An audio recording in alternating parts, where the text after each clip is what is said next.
I've been wanting to talk to this young man all week because this is very cool, obviously, for Coppin fans. This man was a double-digit scorer at Penn State, and he has decided to transfer to Coppin. And it's just not the type of jump that you see every day. So I'm fascinated to find out why, and I'm certainly very excited that he's made the decision. He is Sam Sessoms, and he's with us now here on Glenn Clark Radio. Sam, it's Glenn and Paul in Baltimore. It's great to chat with you, man. Thank you so much for taking the time for us this morning. No problem, man. Thanks for having me. Absolutely, dude. Sam, I'm sure you've gotten this question from a lot of people, so I'll make it as vague. Why Coppin, and why now, at this point in your career, was this the step that you wanted to take? First and foremost, it was honestly my relationship with the coaching staff. Me and Juan Dixon built a great relationship from day one when I entered the transfer portal, and I just wanted to get that relationship with the coaching staff off. And also, I know that Coppin State lost in the championship game last season, so I feel like they're in a great position to have success winning it this year. And I figured, adding a player like myself to a team like that, that's already like one piece away from winning. Yeah. I feel like, it was just like an easy decision, but honestly, it was just the relationship with Juan Dixon and the rest of the coaching staff. Them guys really made me feel like home, since day one, so it was just an easy choice. You were playing in front of massive crowds all season long last year, right? When you guys would go on the road. This is a little bit different. Did you think about that at all? Did you think about like, hey, I might miss playing in these 15,000 seat gyms all over the country? No, not really, honestly, because I did the best decision I thought that was best for my basketball career. Okay.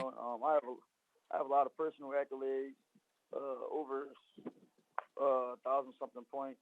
I played at the highest. I played at Binghamton. So honestly, I feel like coming to Coppin, if I do what I'm supposed to do, the team will be in a great position. And then the year after this one, I would be in a great position to make a lot of money and play in front of huge crowds again. So that's a fair I point. just feel like this is best for my career. Is part of that to take on a more focal part of an offense, Sam, that to be the guy that kind of the ball goes through every possession down? No, not really, because I experienced that at Binghamton. Then this past year at Penn State, I played 30 minutes a game. Was the second, third leading scorer.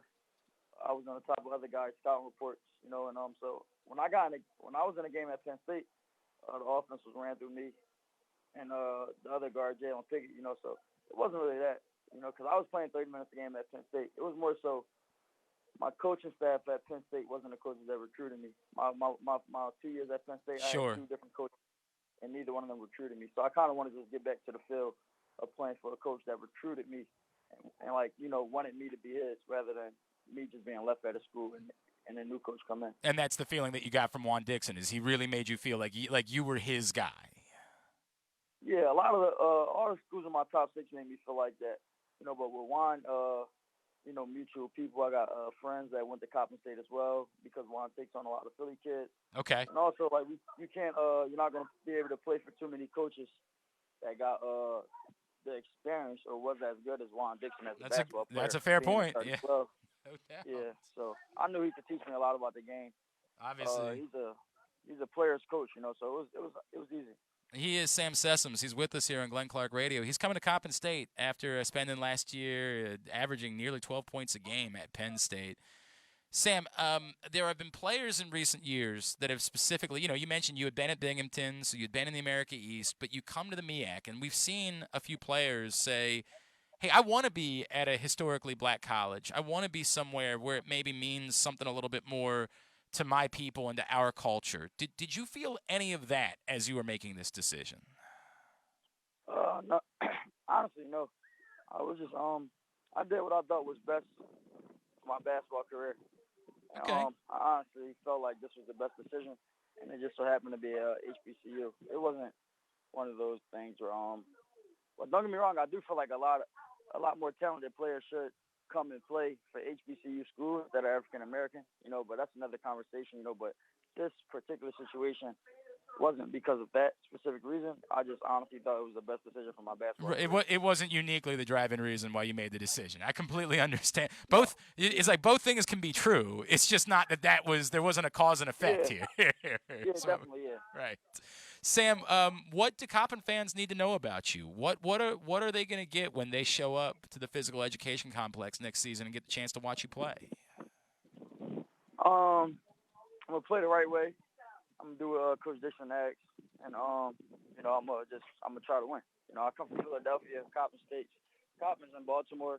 Similar upbringings. So a lot of kids in that area will be able to relate to my story, the things I've been through off the court.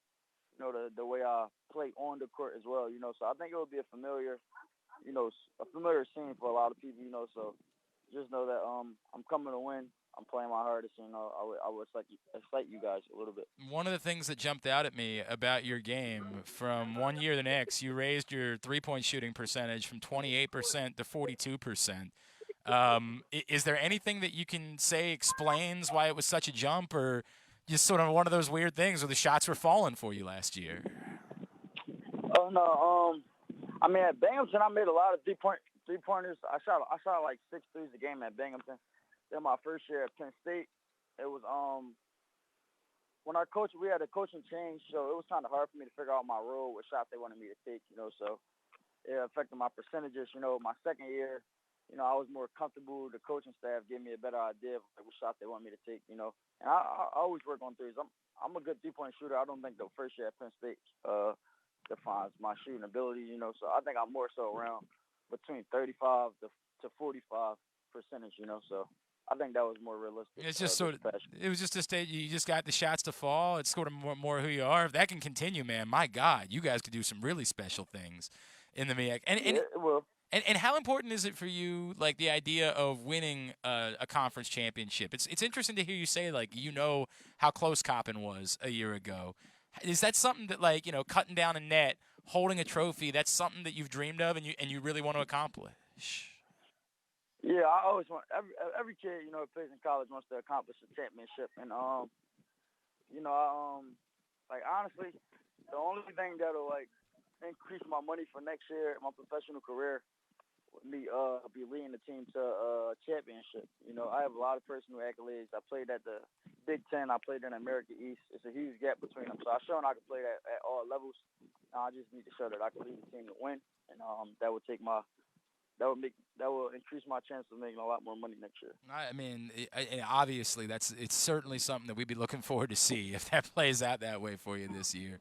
Sam, were you at all surprised by any of the reactions? I saw you going back with some people on Twitter. Like, man, what the heck? Like, it's my decision. Were you surprised by any of the pushback that you got from people?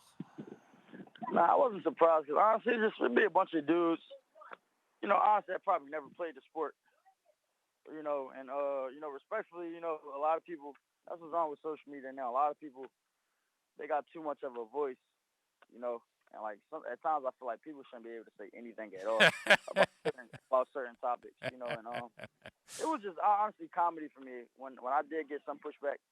I didn't care. I just responded, because like honestly, where I'm from is just like we don't really say things on social media that we wouldn't say in person.